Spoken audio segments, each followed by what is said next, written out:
밑에 많이 직원을 뽑아두는데 이것을 관장시키기 위해서 고용한 관리인을 지칭할 때 사용되는 말이 청직이에요. 청직.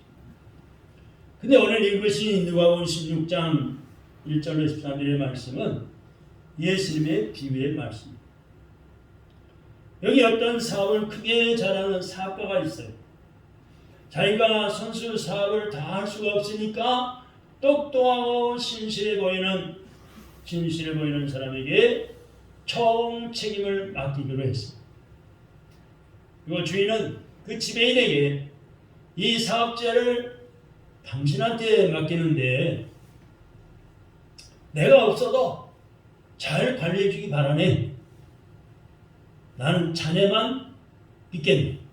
그러면서 그 사업을 맡기고 다른 일 때문에 애국으로 나왔습니다.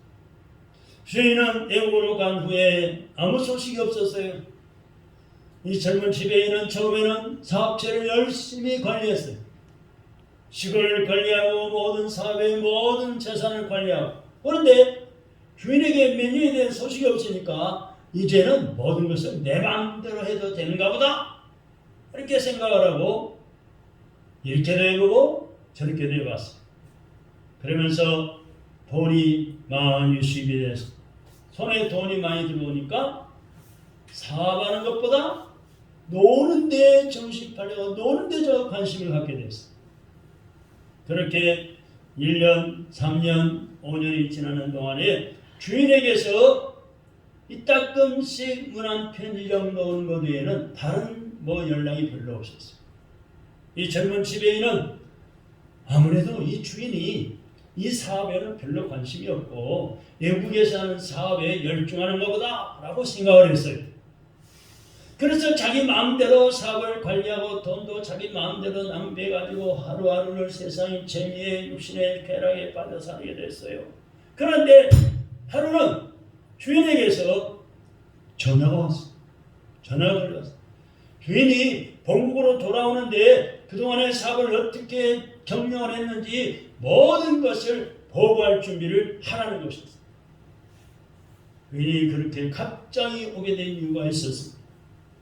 주인이 외국에 나와서 있는 동안에 지배인이 사업에는 관심이 없어지고 돈을 마음대로 낭비하고 있다는 소문이 이 주인에게까지 들려왔기 때문입니다. 그래서 주인은 아무래도 안 되겠다는 생각으로 급히 기구하겠다는 소식을 전하게 된 것입니다. 그러니 이 지배인에게는 큰일 났네요.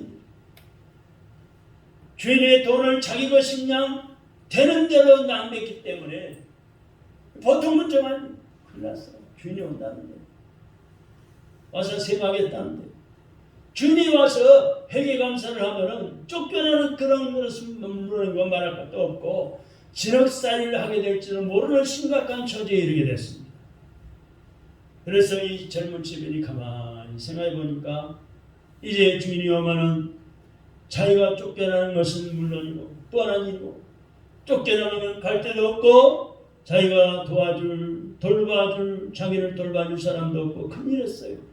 그래서 지배인은 자기 주인에게 빚진 사람들 다 불러모았어.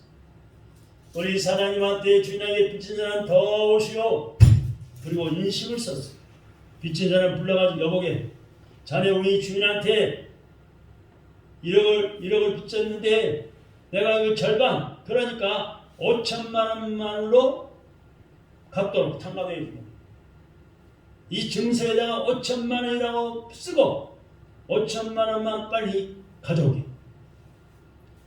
이런 빚진 사람이 절반만 갚아도 된다니까 얼마나 좋겠어요. 그래서 그는 5천만 원을 가져갔습니다.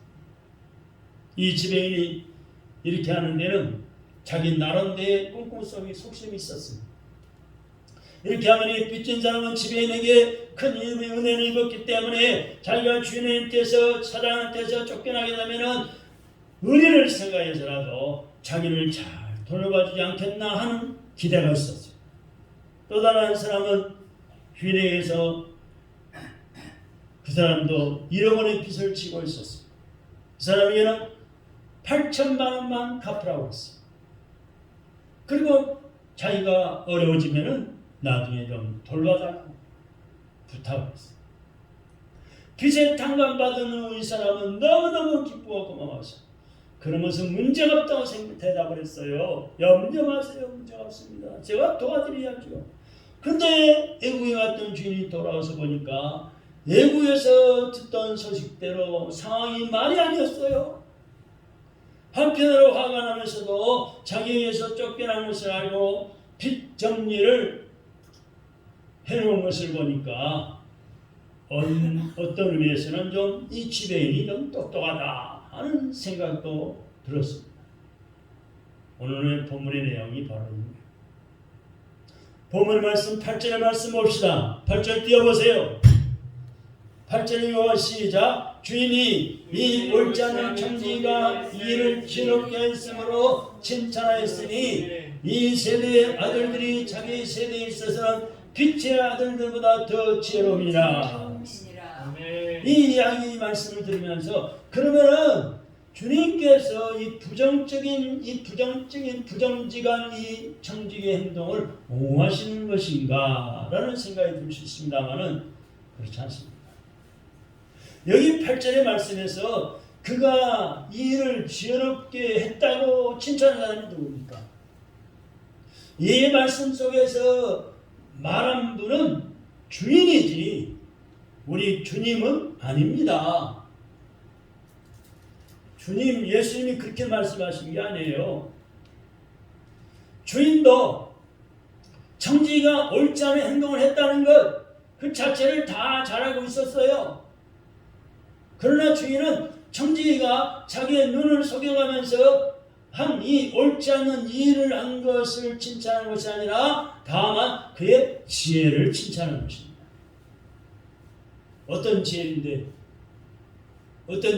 칭찬했을까요? 이 세대의 아들들이여. 그러니까 이 말씀은 이 세상 사람들아, 이 세상 사람들이 자기 세대에 있어서는 빛의 아들들, 그러니까 하나님의 자녀들보다 더 지혜로우니라 말씀입니다. 사실 어떤 면에 있어서는 세상 사람들이요, 교회 나온 우리 믿음의 사람보다 세상 사람들이 더 훨씬 지혜롭게 인생을 살아가고 있는 모습을 우리 주변에서 가끔 볼 수도 있어요.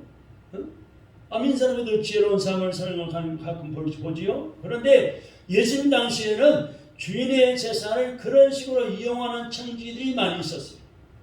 오늘날은 있겠지만은 뿐만 아니라 사회가 불안하기 짝이 없었고 이와 같은 불안정한 사회는 사람들로 하여금 경제 문제에 있어서 도덕적으로 모두 거짓으로 일관하게 했습니다. 사회가 불안정하니까 사람들은 수단과 방법을 가리지 않고 내일을 위해서 재물 획득하는 일에 몰두해 있었어요. 마치 오늘 우리 사회와 너무 흡사합니다. 너무 흡사해요. 저는 엊그저께 어느 식당을 갔는데 그 사장님이 저 별로 친한 사람인데 아유 어세 뭐 보통 일이 아닙니다. 그래요? 강남의 아파트값이 22억 3억씩 떨어지고 있습니다. 하긴 그러대요. 저도 인터넷 뉴스를 보니까 주간 조선이라는 신문이 주간 일주일에 한 번씩 나오는 거예요. 거기에 기사 내용이 뭔가 하니 내가 대통령 후보를 이야기해 죄송한데 그 후보 밑에서 일하는 일당들이 그 패거리들이 대장동 위례신도시 무슨 신도시 경기도 쪽에 개발하면서 성남시청 구청 할 것 없이 공무원들이 502명이 투기했다는 엄청난 숫자입니다. 한두 사람 수십 명도 아니고 기자가 조사해서 명단을 발표했는데 502명이 공무원들이 투기해 가답니다. 그 땅을 다 아파트를 조사하니까 그 명단에 이름이 나올 거 아니에요. 그러니까 공무원들 이름 쫙 알 수 있잖아요. 이름이 같은 거 다 투기에 몰두한 것을 알 수 있지 금방. 기자들이 어떤 사람들입니까? 보통 문제가 아닙니다. 공무원들이 공정정대하게 공정한 일에도 바쁘고 힘들 텐데 투기에 눈이 얻어가지고 나라의 일은 뒷전이고 백성들의 업무를 맡은 것은 뒷전이고 자기 사회사에 걸치기 위해서 투기에 가담했다. 그 사람 어떻게 되는지 여러분 잘 말하지 않습니다만 이런 불의한 청지 같은 사람들이 오늘 얼마나 많은지 몰라요.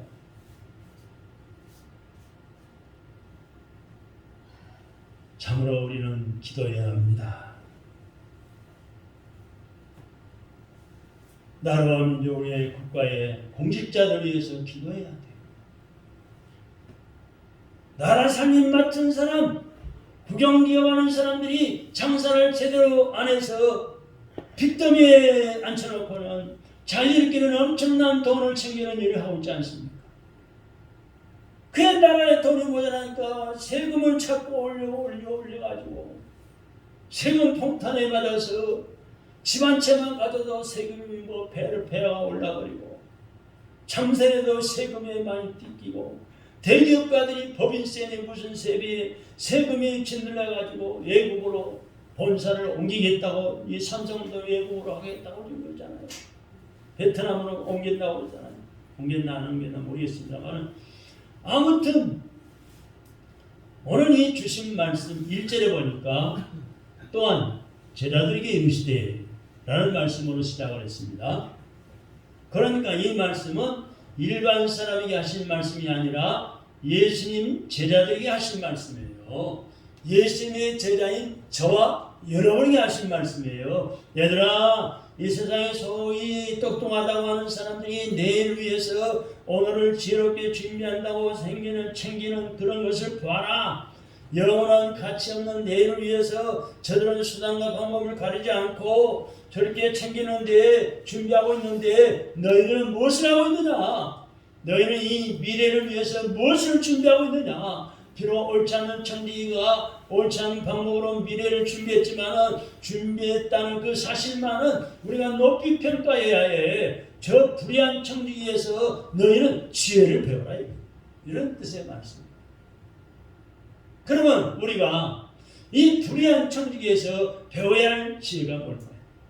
불의한 청지기가 어떻게 그 지혜를 나타냈습니까? 위기가 닥쳤을 때 나타났습니다. 어떤 위기인데요? 주인이 돌아올 테니 결산하자고 하는 것이었습니다. 그 위기를 통해서 그는 자신이 앞으로 어떻게 할 것인가를 생각하기 시작했고 그 결과 그는 아주 중요한 사실 세 가지를 발견했습니다. 첫째, 청지기는 주인을 기억했습니다. 한번 따라합시다. 이 청지기는 주인을 기억했다. 사실 이 청지기는 주인이 오랫동안 돌아오지 않는 동안에 주인을 까마득하게 잊어버렸어. 그리고 자기가 주인인 줄로 착하고 살았어. 그런데 주인이 오신다는 연락을 받고야 주인이 있다는 사실을 알게 됐어. 깨닫게 됩니다. 이 청지기에게는 사실 주인이 있으나 마나한 그런 존재였는데 아무 의미가 없는 존재가 되고 말았었습니다. 그런데 주인이 재산을 계산하자. 네가 그동안 맡아서 관리해 왔는데 한번 계산을 맞춰보자 할 때 비로소 아이고 나에게도 주인이 있었구나 하는 사실을 깨닫게 됐습니다. 여러분, 이것은 남의 이야기가 아니고요, 오늘날 우리들의 이야기입니다. 한번 따라합시다. 오늘날 나의 이야기다. 우리들의 이야기입니다.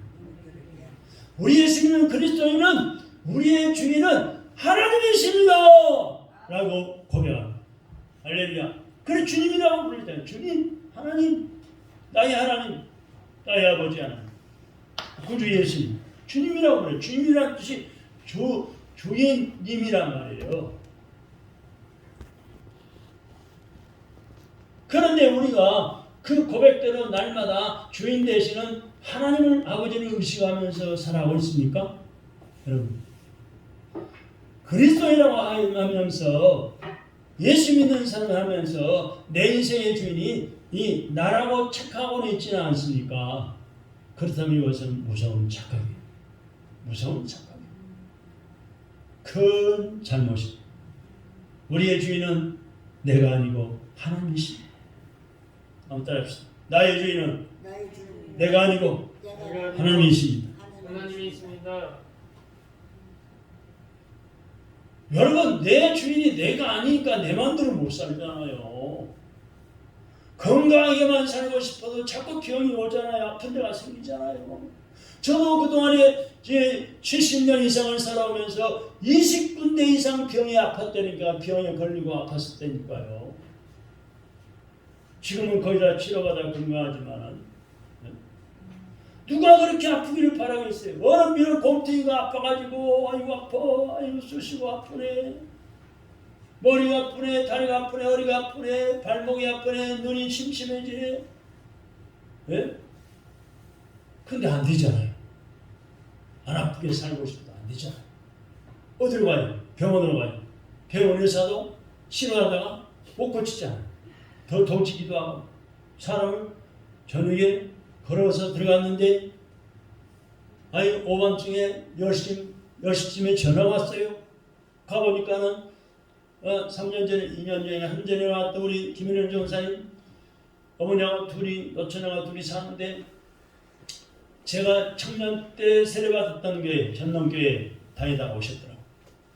근데 가서 사연을 듣고 보니까 백병응급실로 가보니까 아드님대에 가서 점심을 잘 대접받으시고 오셨는데 갑자기 아파가지고 슬슬 몸이 이상해서 백병응급실 갔는데 걸어서 가셨는데 그냥 다 죽고 가는 거예요.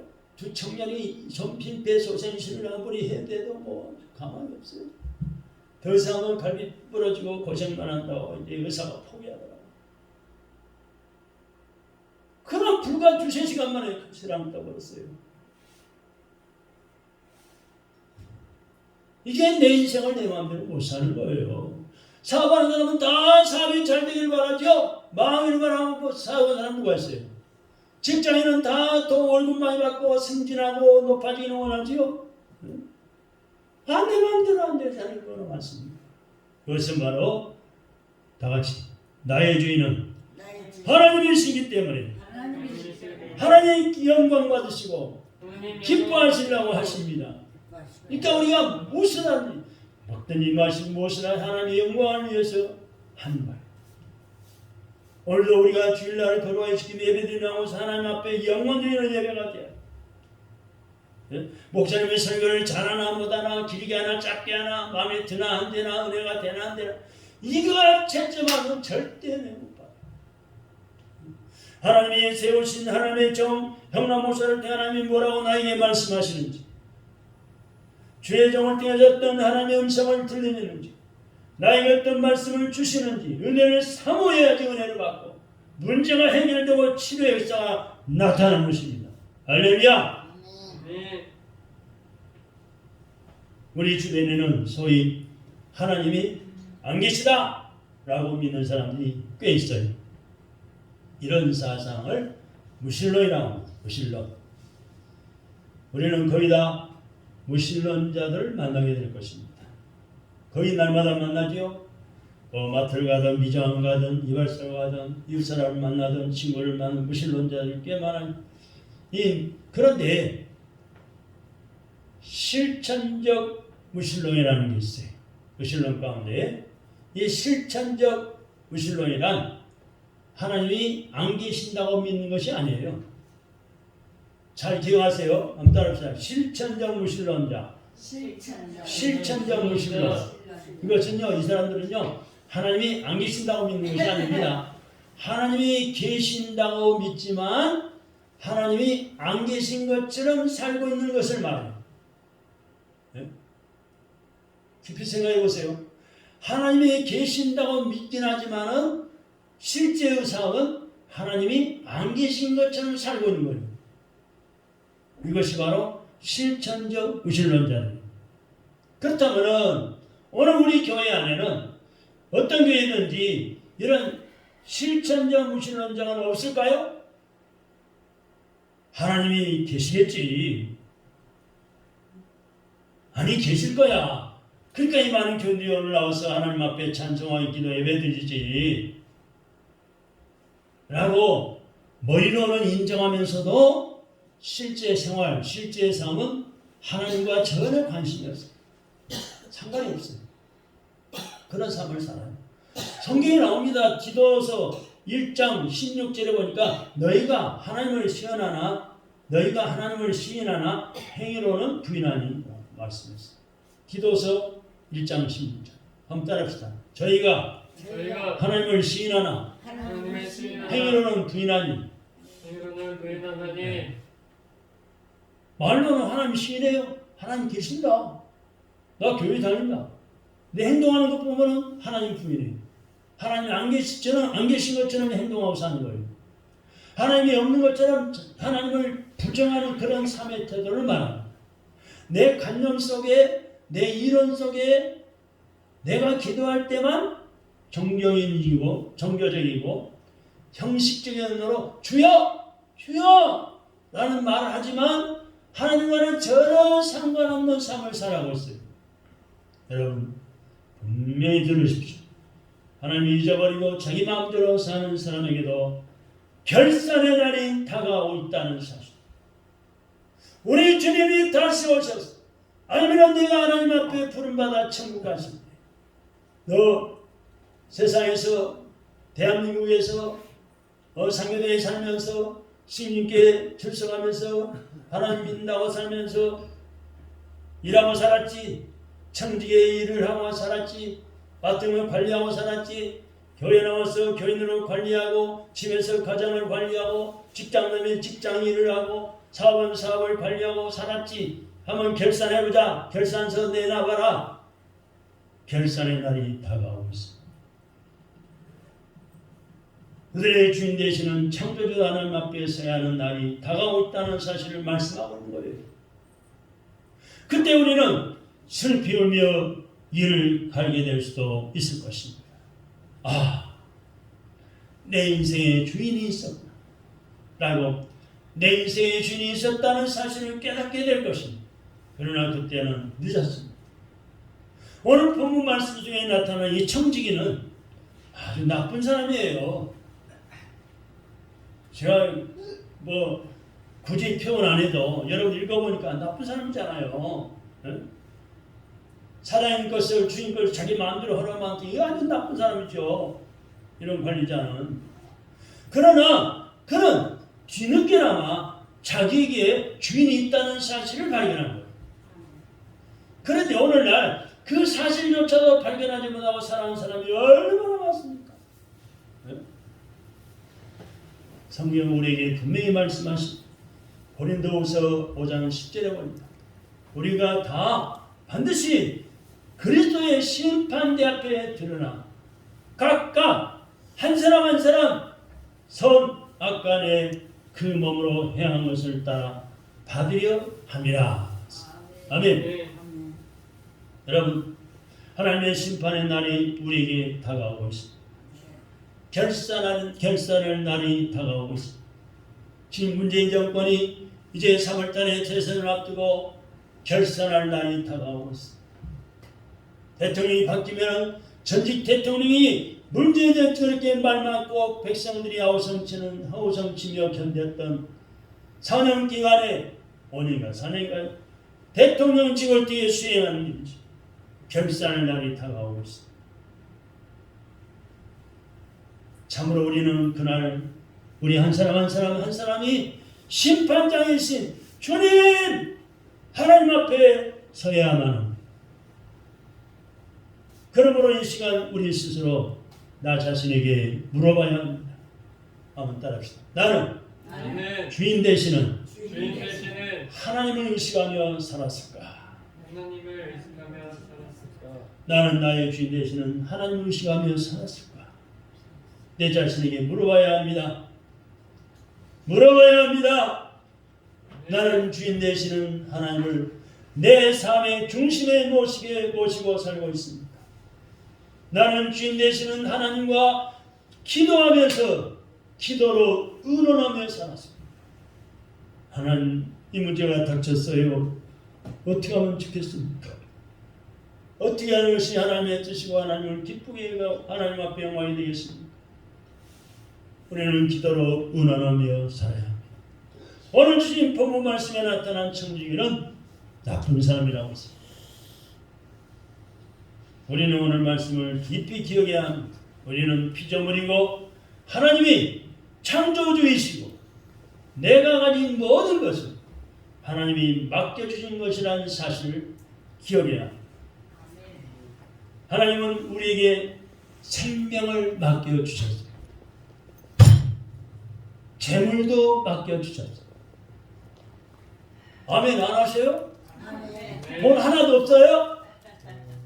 주머니도 없고 집에도 없고 통장에도 아무것도 없어요? 있잖아요. 하나님이 맡겨주신 거예요. 살고 있는 집도 이 생명도 하나님이 나에게 허락하셔서 살고 있는 거예요. 권력도 맡겨주시고 지식도 맡겨주시고 재능도 맡겨주셨어요. 저를 만난 분들이 몇 개월 지나보면 아이고 목사님은 재주가 많네요. 잔재주가 많네요. 못하는 게 뭐예요? 어떤 분은 또 그래요. 어떤 권사님은 이혁순 권사님이라고 일일은 저를 만나 사귀어보더니만 목사님 못한 것도 없네요. 못한 게 뭐예요?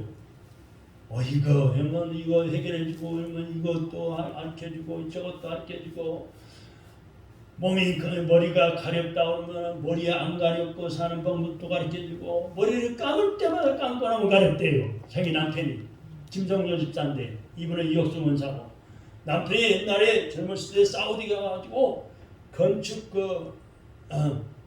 감독 감독을 했대요. 감독 사우디에 그 길을 피고 다리 놓고 볼 때에 감리사가 돼가지고 감리사 한 바퀴 슝 돌고 오면은 한나절 간대요. 딱 폼 잡고 어떨 때는 자전거 타고 어떨 때는 자동차 타고 한 바퀴를 빽 돌면서 다리 공사하는 데 가서 쭉 들러보고 감리하고 돌아오면은 오전 가면은 점심 잡수고 또 쉬었다 한 바퀴 뿡 돌고 감리하고 오면 또 저녁 잡수고 그런 일을 하셨는데 이 양반이 93세인데 머리가 하얘 완전히 백발에 우리 김신하고 잡치는데 거관절이 이제 약해져가지고 제대로 걷지 못하니까 헬체를 타고 주고 그러셨는데 운동을 얼마나 열심히 하는지 집에서 앉아서 자전거 타고 헬체도 타고 자기 딸이 사줬다고 또 딸이 사줬는데 앉아서 하는 전기 찜질 있잖아요. 마사지 그거 딱 앉아가지고 다리 허리 어깨 다 스위치만 누르면 마사지가 되고 근데 목사님 머리가 가려워 죽겠어요. 왜 가려워요? 나도 몰라요. 뭘로 머리 감으세요? 샴푸로 감아요. 그러죠? 집사님 하나님 앞에 가렵지 않게 달라고 기도하고 맹물로 감아보세요. 저도 맹물로 따뜻한 맹물로 머리 감습니다. 샴푸도 비누도 다 쓰지 말고 맹물로 감으세요. 이 양반이 순종을 얼마나 잘하는지요. 그대로 순종. 며칠 있다가 하니까 목사님 너무너무 감사해요. 머리가 안 가려워. 맹물로만 감았더니 안 가려워. 여러분 우리는 관리자예요. 내가 어떻게 관리하느냐에 따라서 내 몸이 건강해질 수도 있고 아플 수도 있고 망갈 수도 있고 아프고 병들어서 내가 어떻게 앞으로 정신차려 하나님 앞에 얘기하면서 관리하느냐에 따라서 다시 건강이 회복될 수도 있는 거예요. 병 안 걸린 사람 누가 있어요? 아무도 없어요. 의사도 코로나 확진자가 돼가 죽잖아요. 의사도 죽잖아요. 중요한 것은 나는 하나님의 자녀입니다. 주님이 나의 하나님, 나의 주님이십니다. 내 생명도 내 몸도 주님께 맡깁니다. 주님의 말씀에 따라 관리하고 주님과 날마다 기도로 교통하면서 여쭤보고 우리는 관리를 잘해야 합니다. 청지기의 사명을 잘 감당합니다.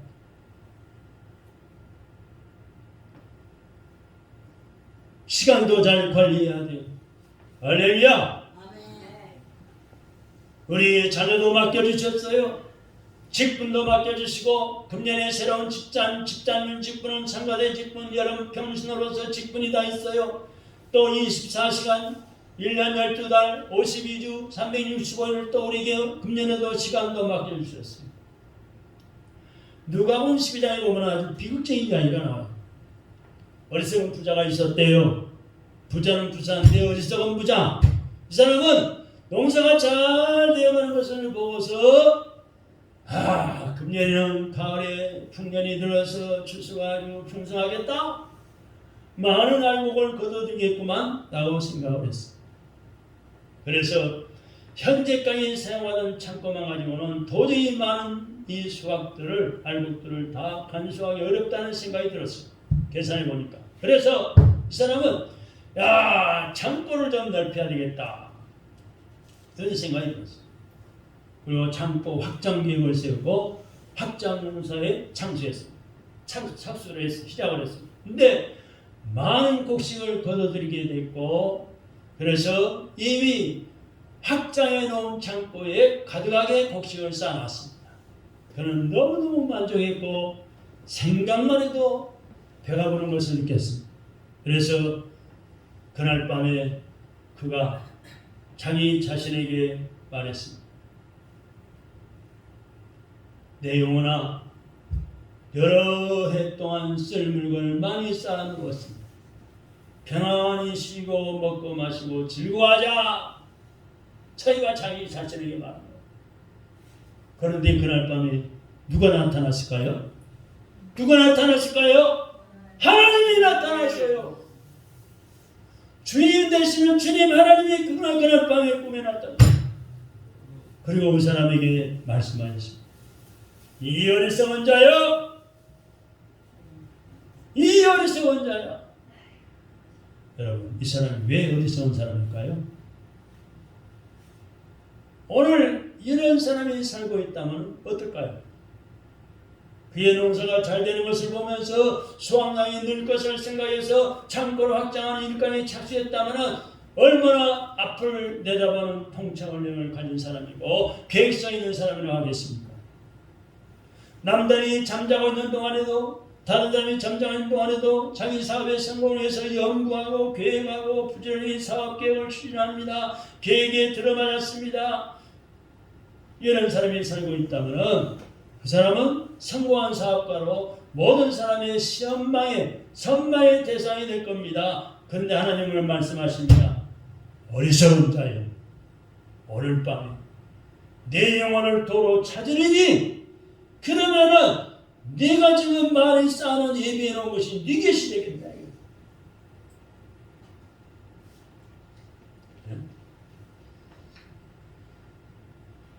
그때 이 사람이 소스라치게 놀라면서 깨닫게 한 것이 무엇일까요? 그것은 내 목숨이 내 것이 아니라는 것입니다. 우리가 건강할 때는 자신만만합니다. 그죠? 우리 김은 입사님, 이완 집사님, 최동 입사님 젊었을 때 조그만 몇 년 전만 해도 건강이 아주 좋았을 때는 자신만만했을 거예요. 그러나 우리가 몸이 아파서 병석에 누워 사형선고를 받은 그때에는 어때요? 이 목숨이 내 것이 아니었구나 하는 생각을 누구나 다 비로소 깨닫게 되는 것입니다. 그런데 이 사실을 깨닫고 삶의 방을 바꾼 사람이 있어요. 몇 년 전에 KBS TV에서 여러분도 아마 보셨을 건데 어느 여자 의사의 이야기가 나왔어요. 방송에. 이 여자는 대학교를 졸업하고 대학원까지 졸업했는데 뜻하지 않게 뇌 종양을 앓게 됐어요. 옆에 있는 사람이 수술을 받다가 막 죽고 나가는 것을 보면서 내 생명이 내 것이 아니다 하는 것을 절감했습니다. 이제 하나님 나를 살려주시니 내 삶을 어디에 바칠까 라고 생각했어요. 그녀는 다행히 수술을 받고 완치가 됐어요. 그래서 이 젊은이 대학생 27살인데도 다시 의과대학에 입학을 해서 공부해가지고 전문 의사가 돼가지고 한국에서는 개척 분야인 왕진치료를 하고 있습니다. 왕진치료. 힘든 일이지만은 병원에 입원 치료할 수 없는 말기암 환자를 가정에 가가지고 돌보는 일을 하는데 많은 사람들에게 감동을 주고 있습니다. 이 여자 의사는 사당 의원, 사당동, 거기 동작구 사당의 원장님이신데 하나님이 주신 생명과 기술 의사 청지기로 보람되게 살고 있습니다. 할렐루야. 아멘. 세 번째는 오늘 본문의 청지기는 자신의 실패를 기억했습니다. 이 청지기는 청지기의 신분을 잊어버리고 주인을 기억하지도 않고 자기 마음대로 살다가 주인이 온다는 소식을 듣고 자기가 관리하는 일에 실패한 사실을 그때 깨닫게 됩니다. 주인이 오면 큰일입니다. 쫓겨나게 될 것이 뻔하고 그렇게 되면 앞길이 막막할 것입니다. 이 사람은 재물을 얼마나 무가치하게 낭비했는지 모릅니다. 바람방 땅에 써버리니까 얼마나 기가 막히겠어요. 그러나 뒤늦게 그것을 알게 됐어요. 예수님은 이 말씀을 하시면서 재물에 대한 우리 그리스도인의 청지기인 책임을 강조하는 것으로 오늘 이 말씀에 대한 결론을 냈습니다. 그래서 맡은 자리에 구할 것은 충성이라고 성경은 말씀하고 있습니다. 한번 따라합시다. 맡은 자들에게 구할 것은 충성이니라. 사랑하는 성도 여러분, 우리는 청지기인데 주님께서 우리에게 맡겨주신 것을 어떻게 관리하며 살아가고 있습니까? 예수님은 불의한 재물로 친구를 사귀라 라고 말씀하셨습니다. 자, 이해가 안 되는 것 같지 않아요? 불의한 재물로 친구를 사귀라? 근데 그 당시에는요, 재물이 불의한 것이 많았다고. 물론 오늘날도 그와 비슷하죠. 재물을 돈 많이 모은 사람 보면요, 대부분 불의한 것도 많아요. 불의하게 모은 것이 많아요. 공무원들이요, 돈을 많이 모은 사람 뻔한 거예요. 투기했던지 부정축제했던지 뒷돈을 받았던지 뻔한 거예요.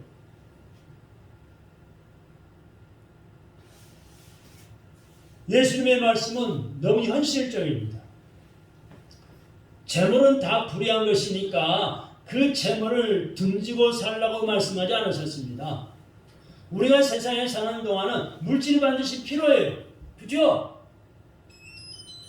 어떤 요양사는 이것도 모르고 말이야, 어르신을 돌보러 가가지고 뭐라는 걸 아세요? 제가 2번, 3번 들은 것 같은데, 아니 이 할머니가 무슨 돈이 필요해요? 이러고 있어요. 아니 할머니도 살아있는 사람인데 비장함도 가야 되고 먹고 싶은 거 시원한 거 사잡숴야 되고 외식도 하고 싶고 요양사 해준 게 음식이 많이 안 맞은데 어떻게 그 억지로 먹고 살아요? 예? 그거 날마다 오는 것도 토요일 날은 주일 날 안 오는데 또 쉬는 날은 안 오는데 그 음식을 못하니까 아는 사람 친구 만나가지고 맛있는 거 사 먹으러 갈 수도 있고 그렇잖아요. 아니 치약도 칫솔도 사고 목도 해야 되고 씀씀이가 얼마나 많은데 그런 나라에서 필요한 만큼 적당히 50만 원, 60만 원, 70만 원 주잖아요. 누구나 다 필요해요. 물질이 다 필요해요. 깐나내기도 말할 것도 없고 말 못하는 깐나기도 물질이 필요해요. 어머니가 깐나내기 키우려면 물질이 있어야 되잖아요. 사람들은 물질 때문에 괴로워하며 고생하며 고민하며 살고 있음을 예수님은 잘 알고 계셨어요. 문제는 재물을 등지는 것이 아니라 그것을 어떻게 관리하느냐, 어떻게 관리하며 사냐 하는 거예요. 하나님이 나에게 주신 재물을, 물질을, 이 육신의 건강을 어떻게 관리하며 사느냐는 것이죠. 우리는 물질로 친구를 만나면 밥도 같이 사주기도 하고 얻어먹기도 하고, 어디를 가면은 또 물질이 필요하죠. 차를 타든 자기 차를 몰고 가든지 보람되고 아름다운 일에 사용하면서 살아간다면 우리의 친구들은 어느 날 영원한 처소에서 우리를 기쁨으로 맞이하게 될 것입니다. 최후심판대에 주님께서 사람들을 불러놓고 이런 질문을 하십니다. 너희들은 내가 주일 때 먹을 것을 주었느냐? 내가 목마를 때 마시게 했느냐? 나그네 되었을 때 나를 영접하였느냐? 내가 벗었을 때 옷 입혔느냐? 내가 병들었을 때 옥에 갇혔을 때 나를 돌아보았느냐? 그때 사람들이 말합니다. 주님이 언제 굶주리셨고, 주님이 언제 헐벗었고 나그네 되었고 옥에 갇혔습니까?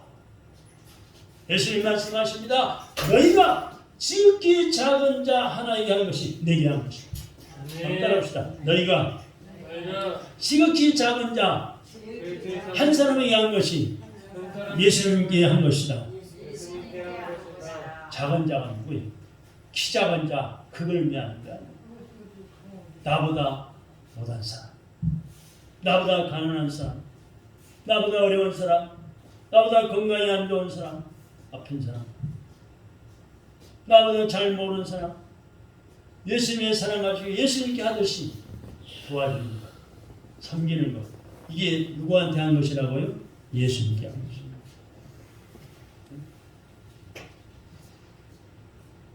주님은 오늘 주신 말씀을 통해서 우리가 살고 있는 우리 그리스도인들에게 이렇게 질문하십니다. 너는 청지기로서의 삶을 어떻게 살고 있느냐?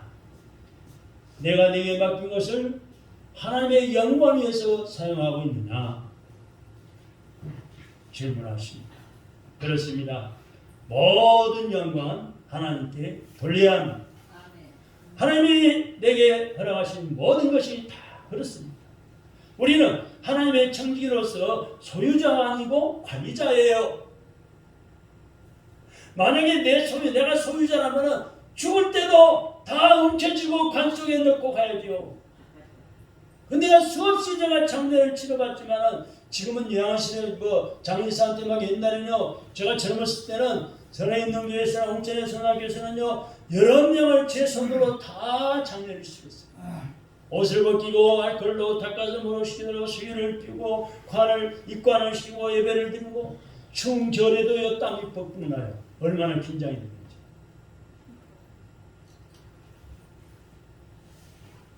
다 두고 가야 돼요. 왜? 우리는 관리자의 품가요. 숨이 끊어져 육신의 속에 영혼이 떠나가면 흘러가기 때문에 아무것도 가져갈 수가 없어요. 관리자이기 때문에. 맡겨진 일만 하는 자로서 주님 앞에 결산서를 내도록 되었습니다. 우리는 주인이신 주님을 위해서 하나님의 일을 맡은 자로서 가정일, 직장, 사업의 일을 맡은 자로서 주신 바 직분을 충성스럽게 잘 감당하여 많은 이익을 남겨야 합니다. 우리는 정의로서의 모든 것을 허락하신 하나님의 영광을 위해서 우리의 삶과 모든 것을 사용하고 있습니까? 한번 생각해 봐야 합니다. 하나님 우리에게 삶을 주셨습니다. 2022년도 한 해를 또 주셨습니다. 되도록은 각각 은사를 받은 대로 하나님의 각양 은혜를 맡은 선한 청지기 같이 서로 봉사하고 있습니다.